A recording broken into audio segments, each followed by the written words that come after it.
పూజ్యపాదులు పరమహంస పరివ్రాజకాచార్యులు స్వామి లింగావృత వారి దివ్య శరణకములను అన్య పశువులతో నమస్కరిస్తూ ఆ తదుపరి వచ్చినటువంటి అవధూత రామానంద స్వామి వారి దివ్య శరణాలను అన్య భక్తులతో నమస్కరిస్తూ మానవుల్లో కూడా 500 రకాలు ఉన్నారు ప్రపంచంలో.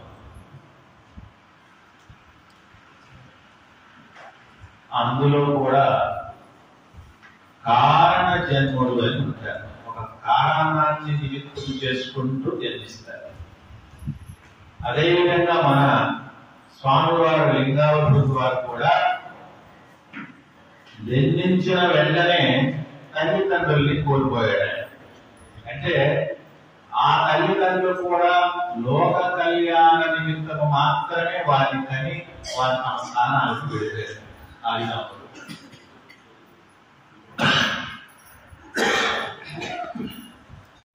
శ్రీమదూర్జితమేవ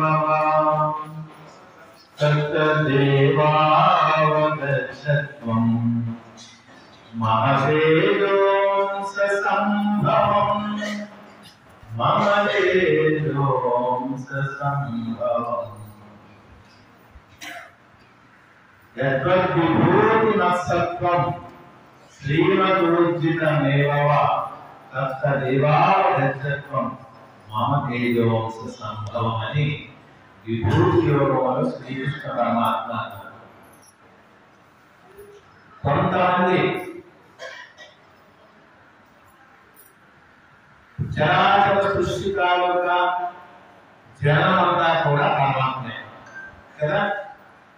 మనందరికీ జన్మనిచ్చింది పరమాత్మే. మనందరికీ కూడా ఆహార పదార్థాలు, ఇల్లు, వాహనాలు అన్ని సమకూర్చింది పరమాత్మే. చివరికి తీసుకువెళ్ళేది కూడా పరమాత్మే. ఇది బాగా గుర్తుంచుకోండి. ఈ 3 కార్యక్రమాలు సృష్టి, స్థితి, లయ 3 కూడా ఆయనే. మనం అనుకుంటాం మనకేదో రోగం వచ్చింది, ప్రాణం వచ్చింది, వృద్ధాప్యం వచ్చింది, వెళ్ళిపోయాడు.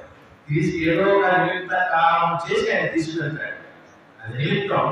అది యాక్సిడెంట్ కావచ్చు, రోగం కావచ్చు, షుగర్ కావచ్చు, బీపీ కావచ్చు, ఏదైనా కావచ్చు. దాన్ని తీసుకెళ్ళడం మాత్రం ఆయన. అంటే ఈ 3 తాలూకా కర్మలు ఆయనే.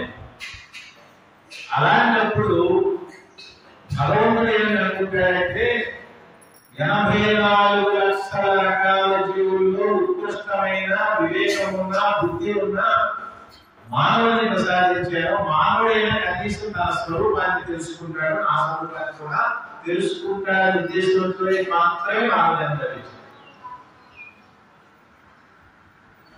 మానవుడికి పశుపక్ష్యాదులకి వ్యవహారిక జ్ఞానం ఉంది.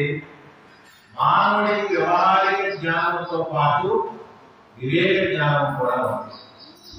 పరమాత్మ మనకి ఇచ్చాడు. ఏది చేయాలి, ఏమి చేయకూడదు, ఏమి తినాలి, ఏమి తినకూడదు, ఏమి మాట్లాడాలి, ఏమి మాట్లాడకూడదు, ఎలా ఉండాలి, ఎలా ఉండకూడదు జ్ఞానం ఇచ్చాడా లేదా? మా ఊళ్ళో అందరికి ఇచ్చాడు కదా. అలాంటప్పుడు ఇచ్చినప్పటికీ కూడా కొంతమంది మాత్రము భగవంతుని యొక్క ప్రత్యేకమైన అంశాలుగా ఉన్నారు. మీకు ఎవరికైనా అనారోగ్యం వచ్చిందనుకోండి, డాక్టర్ దగ్గర వెళ్ళారు, నాడి పట్టుకున్నాడు, ఏమి పర్వాలేదమ్మా, ఈ 3 టాబ్లెట్లు వాడంటే తగ్గిపోతుంది అన్నారు.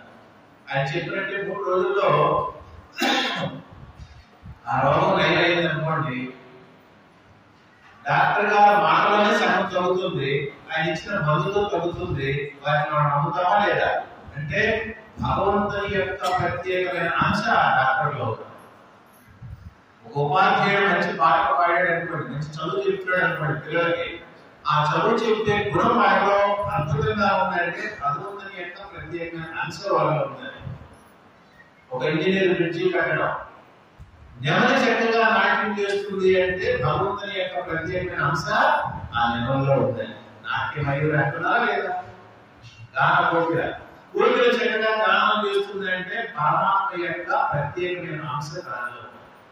అదే విధంగా భగవంతుని యొక్క ప్రత్యేకమైన అంశే మన లింగావధూత స్వామి వారు. కేవలం కారణం కోసం వచ్చారు, ఆ కారణాన్ని లోక కళ్యాణం చేశారు. చక్కటి ఆశ్రమాన్ని ఈ రాయలసీమ ప్రాంతంలో నిర్మాణం చేస్తూ ఇంతమంది జ్ఞానోదయం కలిగిస్తున్నారంటే వారు కూడా సాక్షాత్తు ఆ పరమాత్మ యొక్క అంశే అని భావించుకుంటూ అంతటి వారి ఆశ్రమానికి వచ్చినటువంటి భాగ్యం మాకు కూడా పురాపూర్వ పుణ్యం వల్ల లభించిందని తెలుసుకుంటూ ఈరోజు మనం ఒక చక్కటి విషయం తెలుసుకున్నాం. సుఖములు ఎన్ని, అవి ఎన్ని రకాలు, ఏ సుఖం ద్వారా భగవంతుని సునాయాసంగా పొందవచ్చు కదా. ఓం సహనావతు సహనౌ భునక్తు సహ వీర్యం కరవావహై తేజస్వినావధీతమస్తు మా విద్విషావహై.